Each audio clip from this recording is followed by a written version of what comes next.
Hello everyone, welcome to law school. I am Srishti. आज की इस क्लास में हम लोग पढ़ेंगे Hindu minority and guardianship act 1956। तो इस एक्ट में हम लोग देखेंगे कि गार्जियन क्या होता है, उसकी डेफिनेशन देखेंगे। We will see different types of guardian जो इस एक्ट में डिस्कस्ड है, उनके पावर रिमूवल कैसे होता है, और हम लोग केसेस भी डिस्कस करेंगे जो इस एक्ट से रिलेटेड है। तो सबसे पहले हम लोग देख लेते हैं Hindu minority and guardianship act 1956 का ये एक्ट है। इसमें सिर्फ 13 सेक्शंस हैं।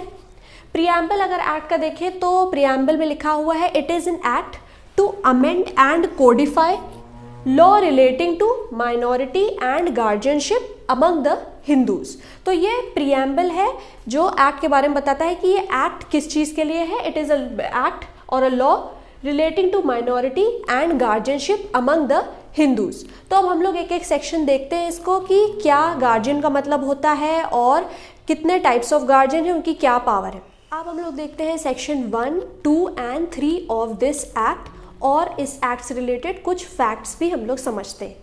तो सेक्शन 1 में दिया हुआ है short title and extent of this act. तो short title of this act है Hindu minority and guardianship act 1956। Extent of this act है होल ऑफ इंडिया। इस होल ऑफ इंडिया के आगे पहले लिखा होता है except the state of Jammu and Kashmir, वो पार्ट अब ओमिट हो गया है by Jammu and Kashmir reorganisation act of 2019। तो अब ये एक्ट अप्लाई करेगा पूरे इंडिया में। It received the assent of the President on 25th August 1956। तो 1956 25 अगस्त को प्रेसिडेंट की असेंट इस एक्ट को मिली है। सेक्शन 2 अगर हम लोग देखें तो उसमें कहा गया है कि this act Hindu minority and guardianship act, इस पे जो भी प्रोविजंस है they will be supplemental to guardian and wards act. And इस एक्ट के provisions guardian and wards act के डेरोगेशन में नहीं होंगे, उनके अगेंस्ट नहीं जाएंगे, उसके एडिशन में होंगे और उसको सप्लीमेंट करेंगे। अब है section 3 of this act. Section 3 बताता है एप्लीकेशन ऑफ दिस एक्ट, मतलब ये एक्ट किन पर अप्लाई करेगा। हम लोग ने इसके पहले जब हिंदू मैरिज एक्ट पढ़ा था तो हम लोग ने सेक्शन 2 डिस्कस करा था एप्लीकेशन ऑफ दिस एक्ट। हम लोग जितने भी हिंदू लॉ से रिलेटेड अलग अलग लॉज देखेंगे हिंदू लॉ में, उसमें सब में एक सेक्शन होगा एप्लीकेशन ऑफ दिस एक्ट, मतलब ये एक्ट किस पर अप्लाई करेगा। और जो हम लोगों ने हिंदू मैरिज एक्ट में पढ़ा था और जो हम लोग बाकी एक्ट्स में पढ़ेंगे सक्सेशन एक्ट में या फिर अडॉप्शन में, सेम प्रोविजन दिया हुआ है कि ये एक्ट हिंदूज पे अप्लाई करेगा। और हु इज़ अ हिंदू ये हम लोग ऑलरेडी डिस्कस कर चुके हैं एक वीडियो में, तो ये सेक्शन को अलग से पढ़ने की ज़रूरत नहीं है। इसको हम लोग ने एक बार हिंदू मैरिज एक्ट में कवर कर लिया है कि एप्लीकेशन ऑफ दिस एक्ट या हु इज़ अ हिंदू या किस पे ये एक्ट अप्लाई करेगा, वही सेक्शन वही प्रोविजन सारे एक्ट्स में एज इट इज़ मैंशनड है। तो इसको अगर आप लोग को देखना हो तो आप लोग हु इज़ अ हिंदू वाली वीडियो देख सकते हैं जो हम लोग ने हिंदू मैरिज एक्ट में कवर करी है। सेम प्रोविजन सेम सेक्शन कि who is a Hindu and किस पर ये एक्ट अप्लाई होगा। तो इसको फिर से I am not discussing because we have discussed it already in Hindu marriage act. अब हम लोग समझते हैं section 4 of this act which deals with definition. तो 3 डेफिनेशन दी हुई है इस एक्ट में। सबसे पहली है माइनर, दूसरी है गार्जियन और तीसरी है नेचुरल गार्जियन क्या होता है। तो माइनर की डेफिनेशन जो 4A में दी हुई है, कहा गया है कि minor is a person who has not completed the age of 18 years. तो 18 साल से कम का व्यक्ति माइनर होता है। फिर गार्जियन की डेफिनेशन दी है 4B में, इसको भी हम लोग इसके बाद डिटेल में डिस्कस करेंगे। और फिर लास्ट जो डेफिनेशन है वो नेचुरल गार्जियन की दी है और रेफर करा गया है कि natural guardians are all those guardians who are mentioned under section 6 of this act. तो उसको भी हम लोग डिटेल में अभी डिस्कस करेंगे। तो अब हम लोग देखते हैं कि गार्जियन क्या होता है और कितने कैटेगरीज और काइंड्स ऑफ गार्जियन इस एक्ट में मेंशन्ड है। Now let's understand who is guardian. Guardian term का मतलब क्या होता है, तो it is defined under section 4B। तो 4B में कहा गया है कि guardian is any person who is having the care of miners property and the person of minor और बोथ। तो ऐसा कोई व्यक्ति जिसके अंडर में माइनर की कस्टडी दी गई है, पर्सन का मतलब है कि माइनर उसकी कस्टडी में है, और जिसके अंडर में माइनर की प्रॉपर्टी है या फिर दोनों चीज़ है, तो वो गार्जियन कहलाएगा। तो person having the care of the property of the minor as well as जिसकी कस्टडी में माइनर है या फिर दोनों चीज़ हो रही है, तो वो गार्जियन कहलाता है। अब हम लोग समझते हैं टाइप्स ऑफ गार्जियन। तो वही सेक्शन 4B में ही दिया हुआ है अलग अलग कैटेगरीज ऑफ गार्जियन। तो पहला गार्जियन जो कहा गया है वो नेचुरल गार्जियन है। अब नेचुरल गार्जियन क्या होता है, तो उसके लिए हम लोग सेक्शन 6 समझेंगे। दूसरी कैटेगरी है गार्जियन की, guardian who is appointed by the will of miners parents. Minor के फादर या मदर की कोई विल है, उसमें अगर कोई गार्जियन अपॉइंट उन्होंने किया है उस विल में, तो वो भी गार्जियन एक कैटेगरी में आ जाएगा। ऐसे गार्जियन को कहते हैं टेस्टामेंटरी गार्जियन, और ये डिफाइंड है सेक्शन 9 में। तो पहला हम लोग देखा नेचुरल गार्जियन, सेक्शन 6 में दिया हुआ है। फिर हम लोग देखा ऐसा guardian who is appointed by the will of miners parents, section 9 में दिया हुआ है। फिर आता है गार्जियन अपॉइंटेड और डिक्लेयर्ड बाय द कोर्ट। तो कोर्ट ने अगर कोई गार्जियन खुद अपॉइंट कर दिया है तो वो एक कैटेगरी ऑफ गार्जियन हो जाता है। और लास्ट है person who is empowered to act as a guardian under the law relating to court of wards. तो ये हो गए 4 कैटेगरी ऑफ गार्जियन जो कि सेक्शन 4B में दिया हुआ है। अब हम लोग एक एक को समझेंगे। मेन इसमें हम लोग को समझना है सेक्शन 6 में नेचुरल गार्जियन क्या होता है, नेचुरल गार्जियन का कैसे इनको रिमूव किया जाता है, इनकी क्या पावर है। फिर हम लोग को समझना है कि टेस्टामेंटरी गार्जियन क्या होता है, कैसे इनको अपॉइंट किया जाता है। तो ये सब हम लोग देखेंगे इसके बाद। तो हम लोग समझते हैं फर्स्ट कैटेगरी ऑफ गार्जियन जो है नेचुरल गार्जियन। नेचुरल गार्जियन को डिफाइन किया गया है सेक्शन 6 में। सेक्शन 6 में लिस्ट दी हुई है कि कौन किसके रिस्पेक्ट में कौन उसका नेचुरल गार्जियन होगा। सेक्शन 6 कहता है natural guardian respect of miners property and minor's person, means minor की कस्टडी से रिलेटेड या माइनर की प्रॉपर्टी से रिलेटेड उसका नेचुरल गार्जियन फॉलोइंग लोग होंगे। तो अब हम लोग देखते हैं कौन कौन होगा माइनर का नेचुरल गार्जियन। पहला है कि if the minor is boy और the minor is an unmarried girl. तो अगर लड़का है या फिर अनमैरिड गर्ल है तो उसका नेचुरल गार्जियन होगा father, and after him, after father mother. तो पहला राइट दिया है फादर को नेचुरल गार्जियन होने का, एंड आफ्टर हिम मदर होगा। आफ्टर हिम से एक रिलेटेड केस है गीता हरिहरन वर्सेस RBI, जिसमें ये टर्म को इंटरप्रेट किया गया और इसमें कहा गया आफ्टर हिम का यहाँ मतलब है कि in the absence of father mother को नेचुरल गार्जियन बनाया जाएगा। तो ये हम लोग केस देखते हैं। Gita Hariharan versus RBI 1999। The Supreme Court has held that the word after in section 6A cannot be interpreted to mean after the life of father. The word after has the same meaning as in absence of father. If the father is absent or is wholly indifferent to the affairs of the minor, then mother will become the natural guardian of the minor. तो इस case में यही कहा गया था कि जो section 6A में वर्ड आफ्टर लिखा हुआ है उसका मतलब ये नहीं है कि after the life of father, but उसका मतलब है in the absence of father. तो जब अगर फादर एब्सेंट होंगे और he is indifferent to the affairs of minor, तब उस माइनर की नेचुरल गार्जियन उसकी मदर होंगी। फिर कहा गया इसी सेक्शन में लिखा गया है कि if the child is less than 5 years of age तो कस्टडी ऑर्डिनरली मदर के पास ही रहेगी। तो इसमें कहा गया कि बॉय या अनमैरिड गर्ल है, 18 साल से कम है, तो फादर उनके natural guardian, and after him और in the absence of father mother को माना जाएगा नेचुरल गार्जियन। बट ऑर्डिनरली अगर बच्चा 5 साल से कम के एज का है तो कस्टडी हमेशा मदर के पास ही रहेगी। अब दूसरा देखते हैं, if the boy is illegitimate और N unmarried girl is illegitimate. तो इललेजिटिमेट बॉय है या इललेजिटिमेट अनमैरिड गर्ल है तो उसका नेचुरल गार्जियन कौन होगा? उसकी नेचुरल गार्जियन मदर मानी जाएगी अगर इललेजिटिमेट है बच्चा, and after her in the absence of mother father को माना जाएगा।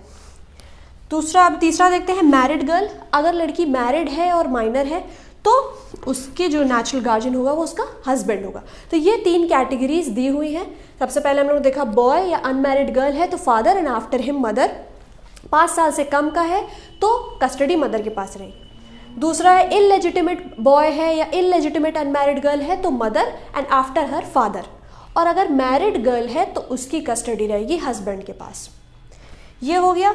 एंड अगर हम लोग एक्सप्लेनेशन देखेंगे इस सेक्शन में एक अटैच है तो इस एक्सप्लेनेशन में कहा गया कि जो टर्म फादर या मदर यूज हुआ है it does not include step father and step mother. तो जो स्टेप फादर या स्टेप मदर होंगे, सौतेले फादर और मदर, यहाँ पर उनकी बात नहीं कही है, उनको नहीं इंक्लूड किया गया है। This is all about section 6। अब हम लोग देखते हैं removal of natural guardian. So section 6 also mentions the disqualifications for natural guardian और रिमूवल ऑफ नेचुरल गार्जियन कि किन सिचुएशन में एक नेचुरल गार्जियन को डिस्क्वालीफाई करके रिमूव कर दिया जाएगा।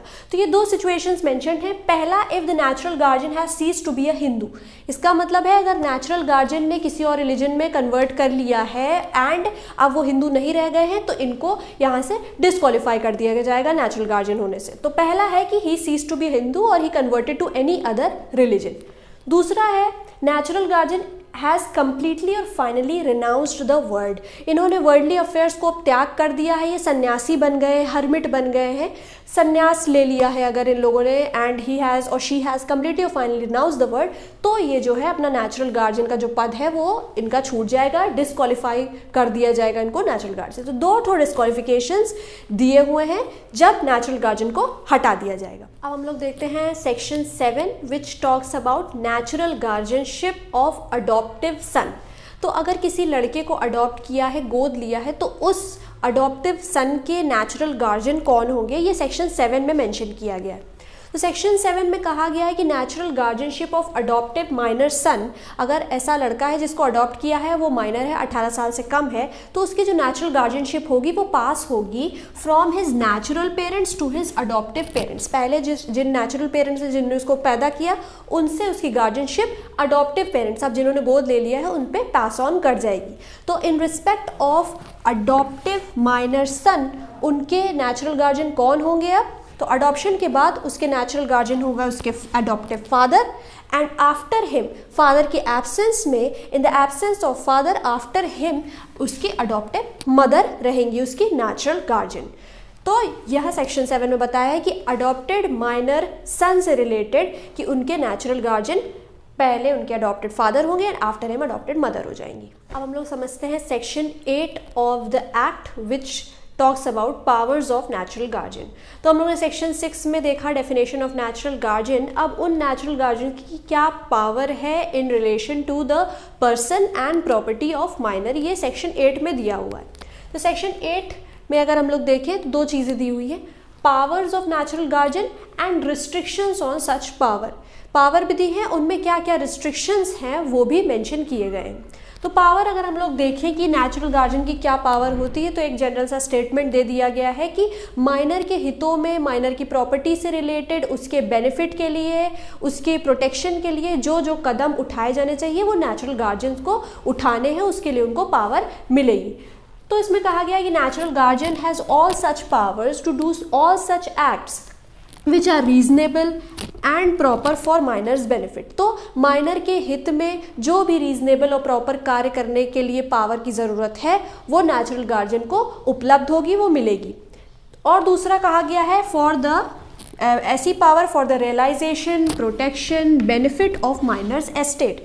माइनर्स एस्टेट मतलब माइनर की प्रॉपर्टी से भी रिलेटेड जो भी पावर उनको चाहिए होगी फॉर द रियलाइजेशन, उनकी प्रॉपर्टी के protection, for the benefit of miners property, जितनी भी पावर उनके लिए होगी वो सब यहाँ पर वो एक्सरसाइज करने योग्य है। तो ये एक जनरल स्टेटमेंट दे दिया गया है। इसके बाद जो दिया है वो रिस्ट्रिक्शंस हैं कि कब माइनर नेचुरल गार्जियन के पास कौन कौन सी पावर नहीं रहेगी, क्या रिस्ट्रिक्शंस है, क्या लिमिटेशंस है उनकी पावर में, ये जो है वो इम्पॉर्टेंट है। अब हम लोग इसके बाद पढ़ते हैं। तो हम लोग पढ़ रहे हैं powers of natural guardian section 8।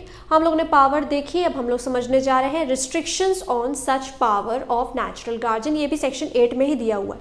तो ये रिस्ट्रिक्शंस जो हैं, सबसे पहली रिस्ट्रिक्शन कहा गया है कि जो नेचुरल गार्जियन है वो बिना कोर्ट के परमिशन के ये फॉलोइंग एक्ट्स नहीं कर सकता है। तो the natural guardian shall not without the permission of court mortgage the property of minor, charge, sell, gift और exchange any part of immovable property of minor। तो जो नेचुरल गार्जियन है माइनर की जो भी प्रॉपर्टी है उसका या फिर होली या फिर पार्टली ये सारी चीज़ें नहीं कर सकता without the permission of court. वो मॉर्गेज नहीं कर सकता है, वो उसको बेच नहीं सकता, गिफ्ट के तौर पे किसी को नहीं दे सकता, एक्सचेंज नहीं कर सकता है।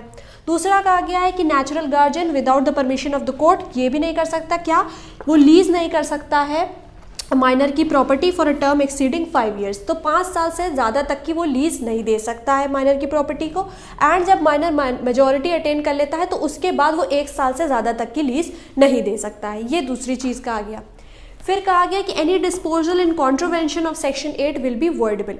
अगर इस जो सेक्शन 8 की प्रोविजन है इसके कॉन्ट्रोवेंशन में अगर नेचुरल गार्जियन कोई प्रॉपर्टी डिस्पोज कर देता है तो वो वर्डेबल माना जाएगा at the instance of such minor.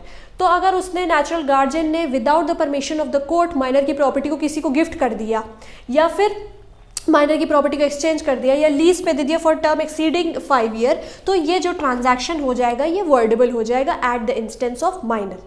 तीसरी चीज़ कहेगी कोर्ट में ग्रांट सच परमिशन। यहाँ जो कोर्ट है वो कब परमिशन ग्रांट करेगी, दो सिचुएशंस में कब कोर्ट मान जाएगी कि ये सब कर सकता है नेचुरल गार्जियन। तो कोर्ट दो कंडीशन में परमिशन देगी। पहला, अगर कोर्ट को लगता है कि it is necessity for the necessity of minor के बेनिफिट के लिए अगर ट्रांजैक्शन ये हो रहा है, ट्रांसफ़र हो रहा है तब, या फिर it is for evident advantage of minor. तो अगर कोर्ट देखेगी कि it is for the necessity and evident advantage of minor, then the court will grant permission. तो ये हो गया restrictions on power of natural guardian under section 8। आज की क्लास में इतना ही हम लोग पढ़ेंगे।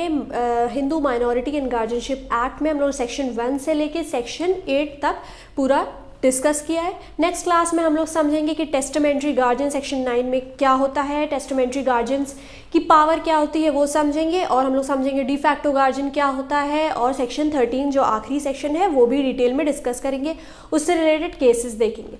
So this was all for today. I will see you in next class with another topic related to law. Thank you so much for watching.